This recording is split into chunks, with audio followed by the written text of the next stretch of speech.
ॐ अखण्डमण्डलाकारं व्याप्तं चराचरं तत्पदं दर्शितं तस्मै श्रीगुरुवे नमः। बोलिए श्री गुरुदेव की जय। परमपिता परमात्मा की जय। द्वारकाधीश की जय। श्रीमद्भागवत गीता की जय। हनुमान जी महाराज की जय। प्रिय बंधुओं, आप सबके बीच दूसरा अध्याय का 6ठा श्लोक से हम लोग प्रारंभ करेंगे। इसमें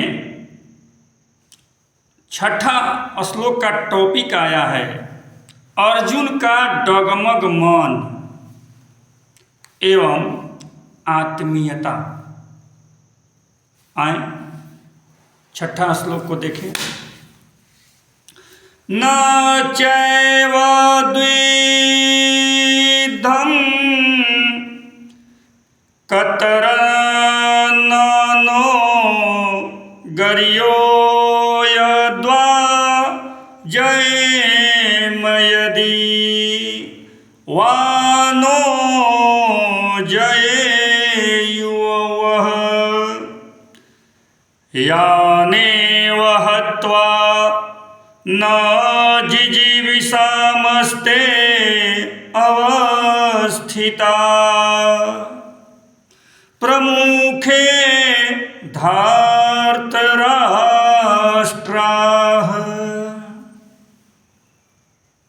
यहाँ पर अर्जुन जो है कृष्ण से कहते हैं, क्या कहते हैं? कहते हैं कि हम यह भी नहीं जानते, हे कृष्ण, हम यह भी नहीं जानते कि हमारे लिए युद्ध करना और न करना, इन दोनों में कौन सा श्रेष्ठ है?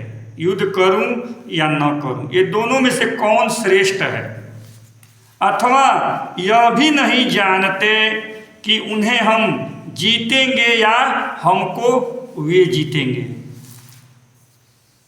और जिनको मारकर हम जीना भी नहीं चाहते वे ही हमारे आत्मीय धृतराष्ट्र के पुत्र हमारे मुकाबले में खड़े हैं। अर्जुन जी कह रहे हैं। इस 6ठा श्लोक का यही अर्थ हुआ। अर्थात एक तरफ कह रहे हैं अर्जुन जी कि गुरुजनों के रक्त से सना हुआ अन्न मैं ग्रहण नहीं करूंगा, एक तरफ ये बात कह रहे हैं। दूसरी तरफ प्रश्न खड़ा कर रहे हैं कि मेरे लिए युद्ध करना न करना, कौन सा कर्म श्रेष्ठ है? मुझे यह मालूम ही नहीं हो रहा है। डगमग में है अर्जुन, इस बात को लेकर डगमग में हैं। और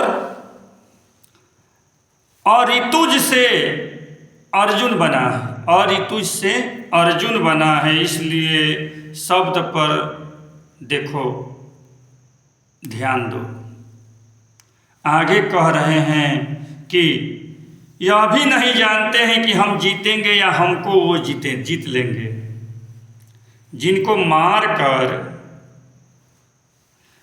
मारकर हम जीना भी नहीं चाहते वे ही हमारे आत्मीय धृतराष्ट्र के पुत्र हमारे मुकाबले में खड़े हैं। बताइए, यह बात भी अर्जुन के मन में है। कृष्ण से चाहते हैं कि हमको जीत का निर्णय दे। भगवान कृष्ण से चाहते हैं कि हमको जीत का निर्णय दे। कुछ जानते हैं तो हमारा हाथ देखें, कुछ जानते हैं कृष्ण तो हमारा हाथ देखें, भविष्यवाणी कर दे। यदि हम जीत जाएंगे तो युद्ध कर लेंगे। बताइए, बहुत लोगों की आकांक्षाएं होती है, लगते हैं ज्योतिषों से हाथ दिखाने। वही चीज ये अब अर्जुन जी कर रहे हैं। लेकिन यह भी तो मालूम नहीं है कि हम जीतेंगे या वे जीतेंगे। वे एक तरफ तर्क स्थिर है, कृष्ण यदि जीतने की भविष्यवाणी कर दे तभी युद्ध में खड़ा होना चाहते हैं। एक ही विशेष बात है अर्जुन में कि धृतराष्ट्र के पुत्रों को भी अपना भाई मान रहे हैं, यही विशेष बात है। और धृतराष्ट्र जो बड़े पिता हैं, दुर्योधन माने या न माने, उनको तो मान ही लेना चाहिए था ना, पिता है ना। अर्जुन उनका तो सगा भतीजा है धृतराष्ट्र का, लेकिन धृतराष्ट्र जो है अर्जुन को अपना पुत्र नहीं मान रहे हैं, क्योंकि नेत्रहीन है। क्यों नहीं मान रहा है? वो नेत्रहीन है, दृष्टिहीन है। उन्हीं की तरफ उनके 100 पुत्र भी दृष्टिहीन है बंधुओं।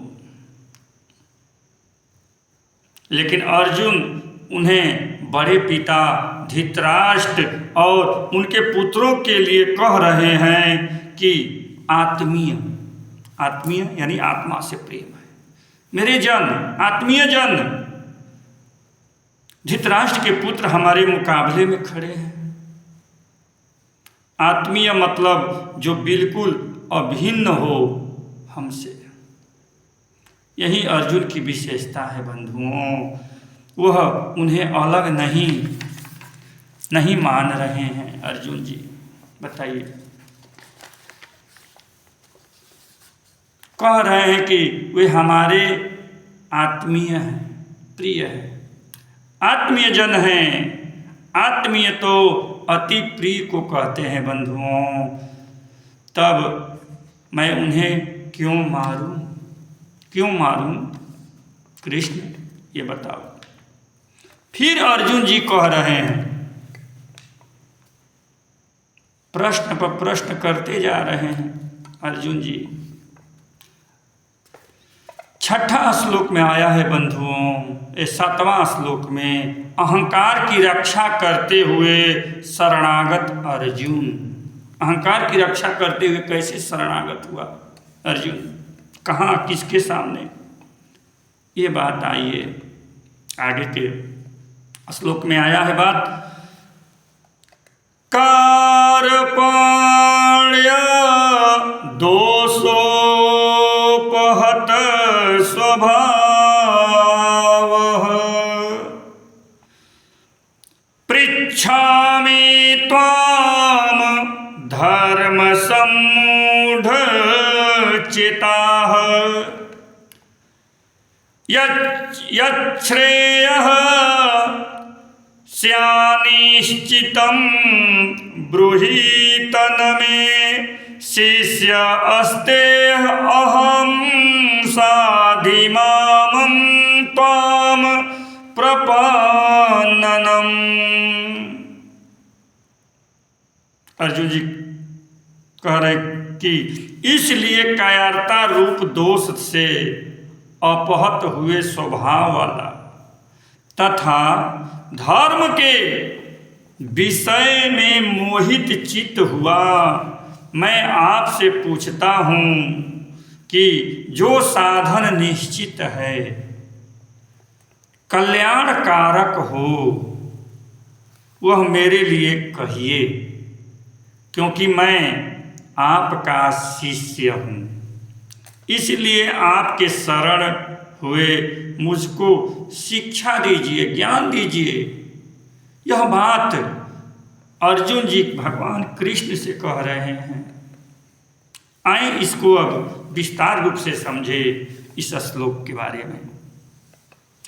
यहाँ अर्जुन श्री कृष्ण से कह रहे हैं कि हमसे कायरता का स्वभाव उत्पन्न हो गया है। हे कृष्ण, हमारे अंदर कायरता वाला स्वभाव उत्पन्न हो गया है, और जो धर्म हम जानते हैं उस धर्म से चित्त में मोह जो है उत्पन्न हो गया है, मेरे चित्त में मोह उत्पन्न हो गया है। इसलिए अब मैं आपसे अपने कल्याण का साधन पूछ रहा हूँ कि मेरा कल्याण कैसे हो। मैंने आपको गुरु मान लिया है, जब आपको गुरु मान लिया है तो आप ही हमारे कल्याण के लिए शिक्षा दीजिए, ज्ञान दीजिए। लेकिन देखिए, शिक्षा दीजिए, लेकिन और किंतु परंतु जहाँ आ जाए तहाँ समझिए कि कुछ विशेष बात है। शिक्षा दीजिए, लेकिन मैंने जो तर्क दिया है, आपसे जो तर्क दिया है, उसी के इर्द गिर्द आपको मेरे कल्याण के लिए कहना होगा। कृष्ण देखिए आ गया ना, लेकिन उसी के इर्द गिर्द आपको कहना होगा, शिक्षा देना होगा। ये बात कह रहे हैं अर्जुन जी। आपने मनोवैज्ञानिक युग का नाम सुना होगा, मनोवैज्ञानिक युग का। वह पश्चिमी विचारक फ्रायड का शिष्य था। मनोवैज्ञानिक जुंग नाम का था, उसका नाम था जुंग, जो पश्चिमी विचारक फ्रायड का शिष्य था। बंधु, जुंग ने अपने एक संस्करण में लिखा है कि 2 पागल प्रोफेसर मेरे यहाँ आए। जुंग ने लिखा कि 2 पागल प्रोफेसर यहाँ आए। प्रोफेसर हो और पागल न हो, पागल हो और प्रोफेसर न हो, यह भी बड़े आश्चर्य की बात है बंधुओं। इसका मतलब यह मत समझिएगा आप लोग कि हम हर प्रोफेसर को पागल ही कह रहे हैं। कहने का तात्पर्य है कि तथाकथित विद्वान जो ज़्यादा शास्त्र और गुण का ज्ञान ले लेते हैं, ज़्यादा शास्त्र और गुण का ज्ञान ले लेते हैं, उनसे ज़्यादा पागल होने की संभावना रहती है। क्योंकि अपनी उसमें स्वाभाविकता यानी ओरिजिनलिटी नहीं रह जाती। इसलिए बहुत विद्वान इंटेलेक्चुअल हो, बहुत विद्वान इंटेलेक्चुअल हो और पागल न हो, यह आश्चर्य की बात है। जुंग ने कहा, जो जुंग था, जुंग ने कहा कि 2 प्रोफेसर जो मेरे यहाँ आए वे पागल थे। दोनों को मैंने एक साथ एक ही कमरे में बैठा दिया, दोनों पागलों को, दोनों को मैंने छोड़ दिया कि छोड़ दिया बात करने के लिए, और जुंग जो है छिप कर सुनता रहा दोनों की बात। दोनों इतने उच्च विचारों पर, हाई थॉट पर बात कर रहे थे कि मैं सुनकर दंग रह गया कि यह सब तो मैं भी नहीं जानता हूँ। जो दोनों प्रोफेसर आपस में बात कर रहे हैं, ये तो मैं भी नहीं जानता हूँ।